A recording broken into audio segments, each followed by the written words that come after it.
they are speaking English, so we've some of the best human capital anywhere in the world, and we just need to sharpen it.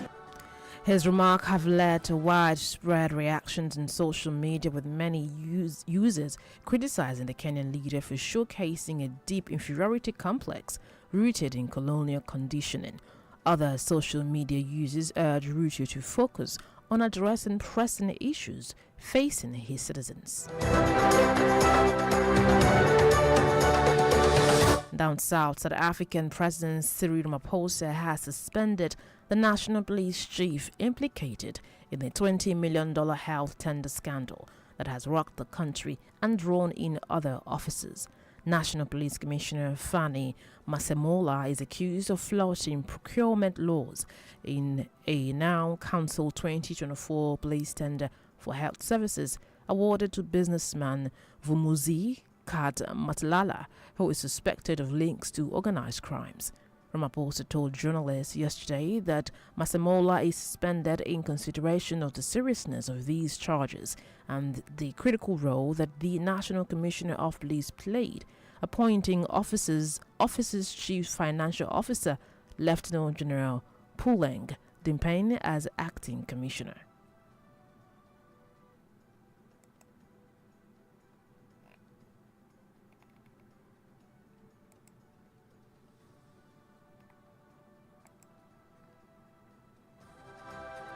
To ensure stability and continuity in the South African Police Force, I have appointed Lieutenant General Puleng Dimpane, who is standing right next to me here on the left-hand side, as the acting National Commissioner of Police.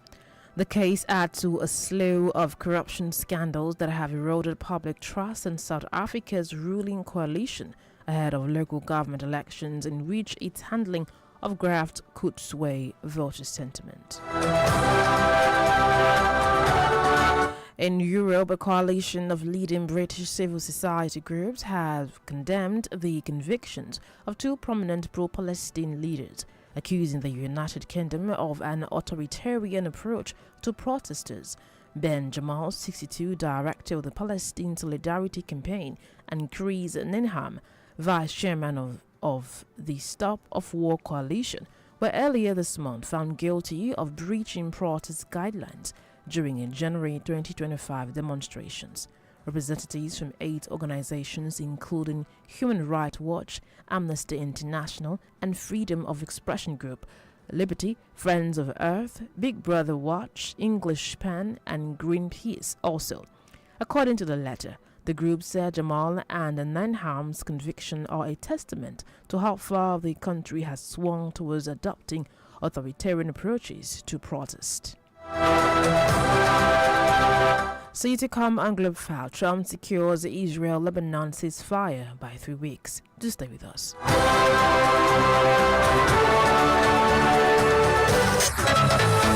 You can listen to Adami Mogo 93.1 FM from any part of the world. Download the Adami Mogo 931 FM app from Google Play Store and Radio Garden. And follow us on Adami Mogo 93.1 FM on Facebook, Twitter, and Instagram. If you have eyewitness stories or exclusive to share, contact the Adami Mogo FM newsroom via mail at newsroom@adamimogofm.com. Or you can dial 070-634-03583. You can dial 090-319-69629.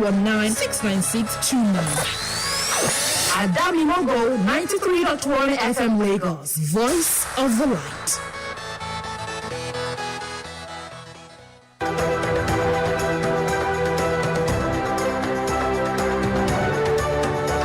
Glad you're still there, and now to the rest of the news.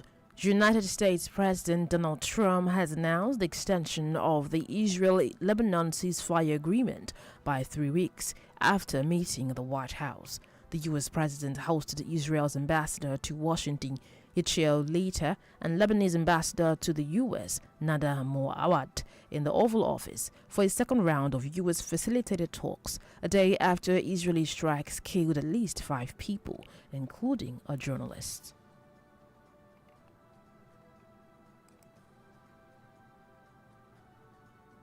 They've agreed to an additional 3 weeks of, I guess, no firing, ceasefire, no more firing. Let's see. We hope that happens. It's not going to happen between them, but they do have Hezbollah to think about. If you look at Hezbollah, that's where everybody seems to be united against them. So they are both very united in that way. Yeah, I think there's a very good chance of having peace. Recall fighting between Israel and Iranian-backed Hezbollah militant in Lebanon has been one of a number of sticking points to resolving the wider 8-week regional conflict, along with Iran's nuclear ambitions and control of the crucial Strait of Hormuz. Trump added that he looked forward to hosting Israeli Prime Minister Benjamin Netanyahu and Lebanese President Joseph Aoun in the near future. And now the Philippines chair of the Regional Bloc Association of Southeast Asian Nations, ASEAN, has encouraged more prisoner releases in Myanmar, including ousted former leader Aung San Suu Kyi, and said a recent amnesty was a positive step towards inclusive national dialogue. The Philippines, in a statement as chair of the 11-member ASEAN, reaffirmed the association's commitment to assist in Myanmar as an integral part of ASEAN to achieve a peaceful and durable solution to the political crisis in the country. Recall Aung San had been in detention since her elected government was toppled in a 2021 coup, and her welfare was discussed this week by Thai Foreign Minister Shisak when he met Myanmar's new president Mi Aung Hlaing.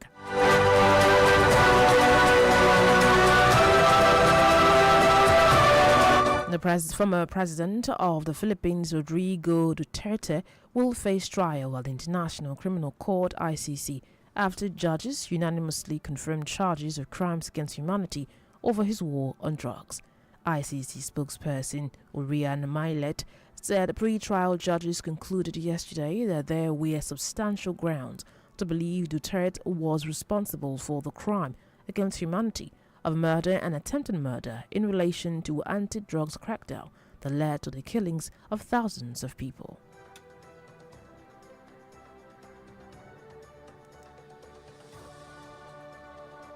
We will fight this case to the very end in the Supreme Court to protect the legitimacy of representative power in a parliamentary democracy, while working with the people to transform Thai politics towards a true democracy that serves the people. It is alleged that such crimes were committed as part of a widespread and systematic attack against the civilian population during Duterte's presidency, which began in 2016. Duterte, who was arrested in Manila last year and flown to The Hague, was denied charges against him. The date of the trial has not yet been set.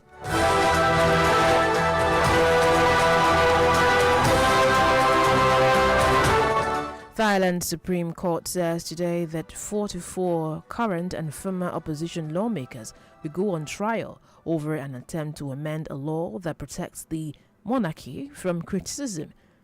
The 44 facing trials from June 30th for alleged ethics violation include serving and former lawmakers of the People's Party and its disbanded predecessor, Move Forward, who each face the maximum penalty of a lifetime ban from office if found guilty. People's Party leader Natpong told newsmen that they will pursue their legal fight in the Supreme Court to the fullest extent in order to defend the legitimacy of representatives' mandate in parliament democracy.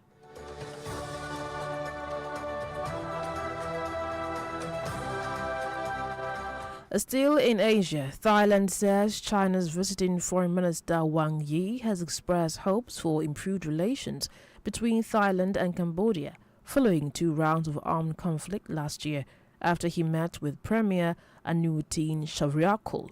It had been reported that relations between Thailand and Cambodia have been strained following 2 rounds of armed clashes last year, raising concerns about security and diplomatic stability in the region. The Thai government in a statement said that China and Thailand both attach great importance to tackling cyber scams, which have become a growing regional security concern across Southeast Asia.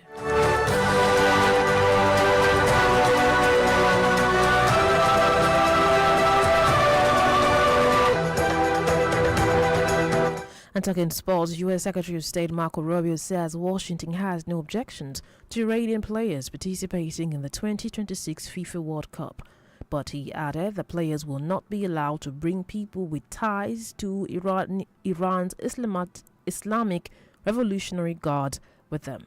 Since the United States-Israel war on Iran began on February 28, Iran's participation in the summer's edition of the FIFA's Global Showpiece has been in doubt because all of the country's group stage matches are scheduled to be played in the United States.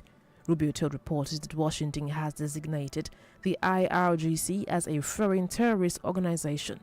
U.S. President Donald Trump, speaking alongside Rubio, added that his administration would not want to affect the athletes.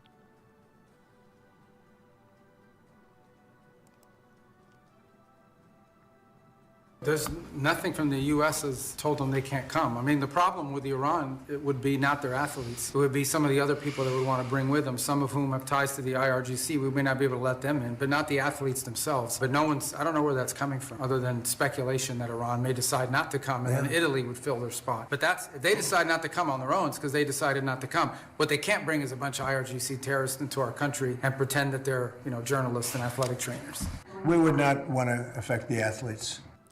Iran, in a statement earlier by government spokesperson Fatima Mohajeriani, says the country's institutions are fully prepared for its national football team's participation in the 2026 FIFA World Cup in the United States, Canada, and Mexico. Before we bring Globe File to an end, here is a recap of the biggest stories. I told you the Nigerian military today inaugurated a general court-martial to try officers accused in an alleged coup plot, marking the formal commencement of proceedings. We also told you Kenyan President William Ruto is facing a social media backlash after publicly suggesting that Nigerian accented English was incomprehensible and required a translator. We also told the United States President Donald Trump announced the extension of the Israeli-Lebanon ceasefire agreement by 3 weeks. And that's Globe File, as produced by Folawumi Olaniyo. To join us at 2 o'clock for more stories on the briefing on our Damimogo 93.1 FM Lagos. I am Ogboi Mark.